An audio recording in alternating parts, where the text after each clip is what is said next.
Hello student, आज हम तीसरा अणुसंख्या गुणधर्म पढ़ेंगे हिमांक में अवनमन। हिमांक यानी फ्रीजिंग पॉइंट। तो हिमांक वह ताप होता है जिस पर किसी भी द्रव का वाष्प दाब, वह ताप जिस पर किसी द्रव का वाष्प दाब ठोस के वाष्प दाब के बराबर होता है, वह ताप उस द्रव का हिमांक ताप कहलाता है।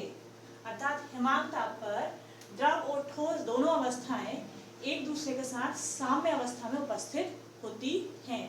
अतः किसी द्रव का हिमांक वह ताप है जिस पर पदार्थ की ठोस एवं द्रव अवस्थाओं के वाष्प दाब समान होते हैं। अतः इस ताप पर पदार्थ की ठोस एवं द्रव अवस्था साम्य अवस्था में होती हैं, इसलिए ये ताप उसका हिमांक ताप कहलाता है। अब जब किसी विलायक में अवाष्पशील विलय मिलाया जाता है, जब किसी विलायक में कोई अवाष्पशील विलय मिलाया जाता है तो उसके वाष्प दाब में कमी आती है। अर्थात विलयन का वाष्प दाब विलायक के वाष्प दाब से हमेशा कम होता है। इस अवस्था में विलयन के लिए ठोस एवं द्रव अवस्था में साम्य अवस्था का मान शुद्ध विलायक की तुलना में निम्न ताप पर प्राप्त होता है। अतः शुद्ध विलायक और विलयन के वाष्प दाबों में जो अंतर आता है वो हिमांक में अवनमन कहलाता है। यदि विलयन का हिमांक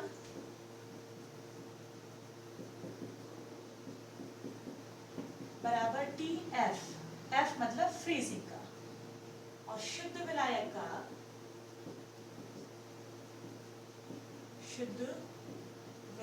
का हिमांक TF0 है,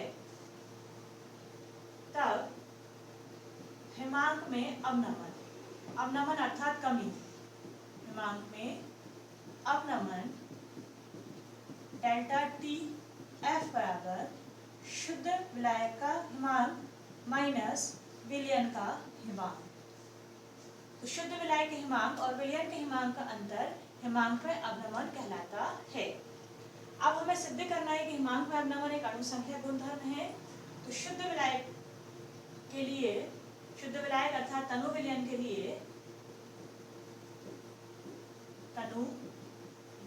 लिए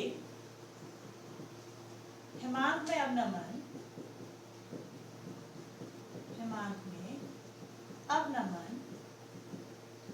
विलयन की मोललता के समानुपाती होता है। विलयन की मोललता के समानुपाती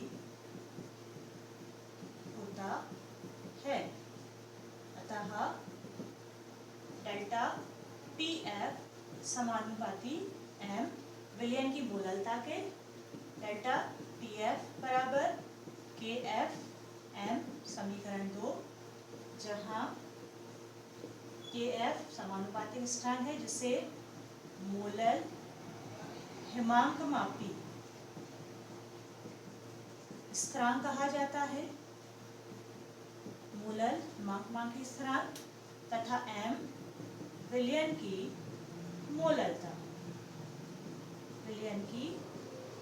मोललता कहलाती है। यदि विलयन की मोललता इकाई हो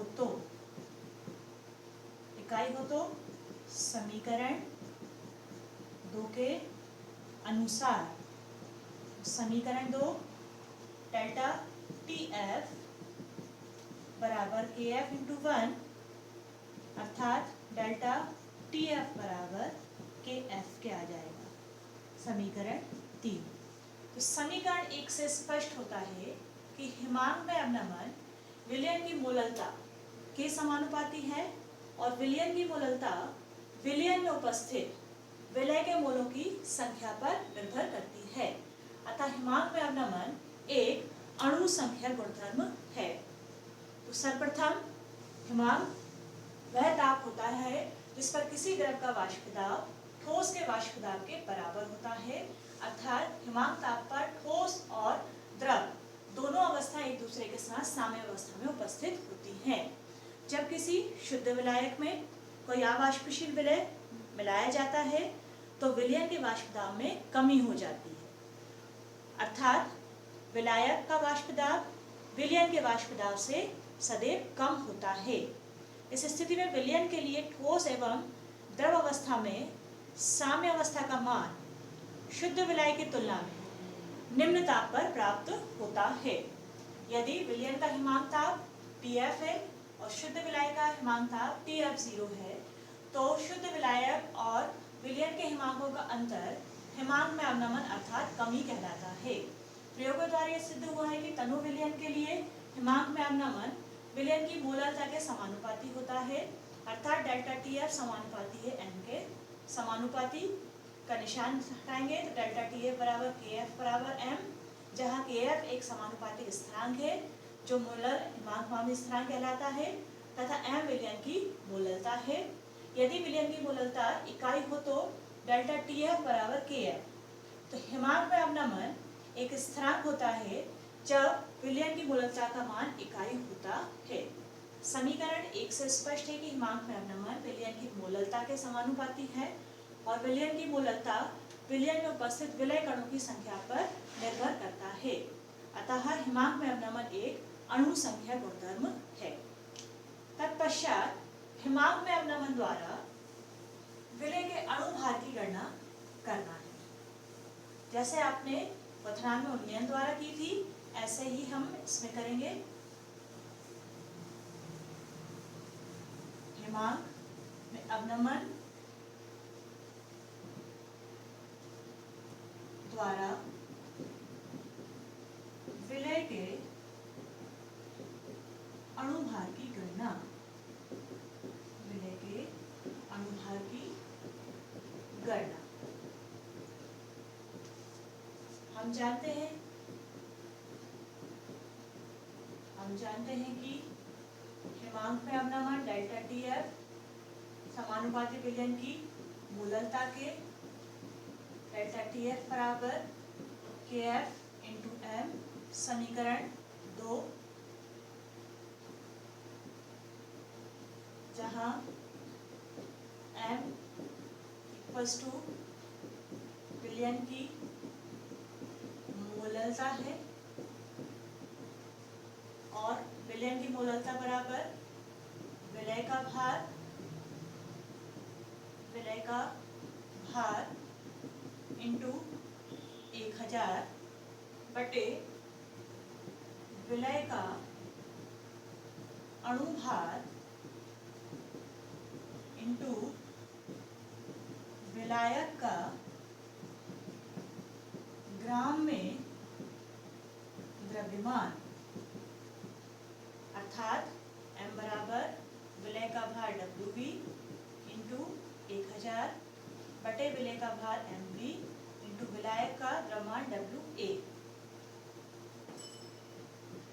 समीकरण 3 से m का मान समीकरण 2 में रख देंगे हम। तो समीकरण 3 से m का मान समीकरण 2 में रखने पर समीकरण 2 बराबर Kf into Wv into 1000 upon Mv into Wa। समीकरण 3 की सहायता से हिमांक में अवनमन की गणना की जा सकती है, अतः Mv विलय का अणुभार बराबर Kf into Wv into 1000 upon delta Tf into Wa। तो समीकरण 4 की सहायता से अवाष्पशील विलय के अणुभार की गणना की जा सकती